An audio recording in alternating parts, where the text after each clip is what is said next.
everybody, and welcome back to Drawing with Paolo. Today another special request. Yes, another special request. We're going to draw a rose. Pierre has asked me, hey man, can you draw a rose? I really have a hard time with the basic shapes to a rose. So yes, let's draw this rose over here, and we'll have most of the body going through this page. So at the top we begin with an oval because that's what the top of a rose looks like to me. And then the bottom of the rose sort of looks like the bottom of a cup, essentially just like this. So if you look at it, it sort of looks like a vase or a cup in which you put a rose in the first place.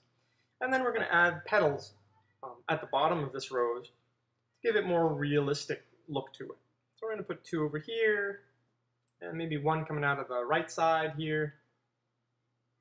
And we should put another one, I think, on the left. They might disappear as I draw the petals later on, but you know, to begin with, we'll put whatever we need. So this is the first petal to our rose, and you'll see it's sort of like this S curve that then has a fold over lip like that. And as I said, we're sort of hiding that first leaf, but it doesn't really matter. And we'll add the second petal to the right side here that also has that little overlap and goes all the way to the bottom, just like that. Once we have these elements drawn in there, we can erase these lines that we don't need, and then we can add the stem, like that, just two curved lines. And then design the interior of the rose, which are pretty much just a bunch of C's, big letter C's. So here's a letter C, here's another one like that. Or bananas, if you like, you can see those as bananas. And then the line that attaches, and then another banana over here. And this will curved lines, curved bananas, another banana going over here. But this one will be a bit thicker because we can see the petal curving a little bit more on this one. We'll add the back line over here. That's a little bit broken up. That's not a total nice curve. Now once again, go ahead, go online and look up a rose, and then you can draw these really easily by looking at what the rose looks like. Essentially, if you know how to break down these objects into their individual basic shapes, circles, squares, cylinders, you can draw anything, because everything in the world out there is made up of these basic shapes. All right, so pretty quickly we're getting to the look of a rose. I'm going to now darken out all my lines, all the lines that I like, and maybe even modify the shape of these lines a little bit to give it a more natural sense. Give a more natural sense to my rose. So give it a little curve here, like that, giving it more shape, add a little bit of detail. We're going to curve this line over here, attach to the top lip of this petal. Do the same thing over here, give the lip over here. I will make a 1 rather than 2, just like this, and whoop, go back across to the other one. That. We'll erase the lines that we don't need. Pull the line over here, finish that off. And we're going to work the leaves, or the leaves here. I guess they're leaves, I'm not sure what they're called.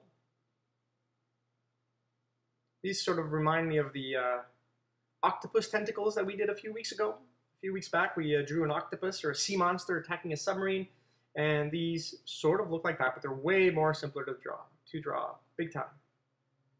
All right, this petal like this, give it a bit more distance and thickness here. And then we'll do the top line, going across like that. I'll break that up a little bit more, make it less smooth. Give ourselves a nice swooping line over here. I'm just going with my imagination, checking out where I'd like to put these lines left and right and attaching things. Inside of a rose, it sort of looks like a labyrinth where things are, you know, sectioned off by other walls and whatnot. So think of that while you're drawing this. The part I like best about drawing a rose is the shading part, and we're going to get to that. For this rose, there won't be any particular light source per se, except from the top, I would guess. And so let's erase some of these lines here and redo some of these that I've erased. Like this, give a bit of a thickness back on that one. Retrace this line here. And a little bit here too. Okay, so the whole rose shading part is that here what we're going to do is color our way down the rose. So what I mean is that at the top it's bright, and at the bottom it's dark. So within the rose, the light can't get to the inside of the rose, so you need to make all the bottom of the petals dark, and you leave a little bit of a white top to the rose, right? So like this petal here, you see I leave a little bit of white there. And as you're working your way within the rose, you're wanting to make that rose darker and darker, except for the outside petals, which are a little bit different. So, of course, this upper lip here is making a shadow on the top, the bottom of the rose. So we're going to make this dark here. Give it a little bit more of a detail here. Shade all this stuff in here. And because these guys have, you know, different colors, different shadings, you want to make sure that as you're working your way towards the inside of the rose, you're always making it darker. So it gives a nice depth to the look of it. It looks like those petals are really popping off the page. And this petal here, you can, you know, pretty much color it the way you like, as long as you make sure that the bottom part is dark, where it's curved, and underneath the rose petal there, it's dark as well. Color this petal here too in the same fashion, and these ones as well. And then there you go. This is pretty much how you would color in, and we'll do it a little bit here too. So let's erase the leaves and redraw those in. Retrace these lines, and these guys are simple to color as well. We're just going to color from the rose, very dark, close to the rose, and then work our way out, getting lighter and lighter as we do that. And the underside here is dark as well. All right, this part here nice and dark. And then we're going to do the stem in the same fashion. Color that in, nice and dark as well. And there you have it. That's how I draw a rose. I don't know how you draw it. If you'd like to follow along, do so. We'll erase a little bit of these little parts here to give it a bit of a sheen on our rose, a little reflection. And that's that. Pierre out there, I hope you enjoy the rose. I hope everybody out there enjoyed the rose. I like drawing it. Thank you for joining me today. And guys, have an awesome day. Thank you for watching Drawing with Paolo, and we'll see you next time. Take care, everyone.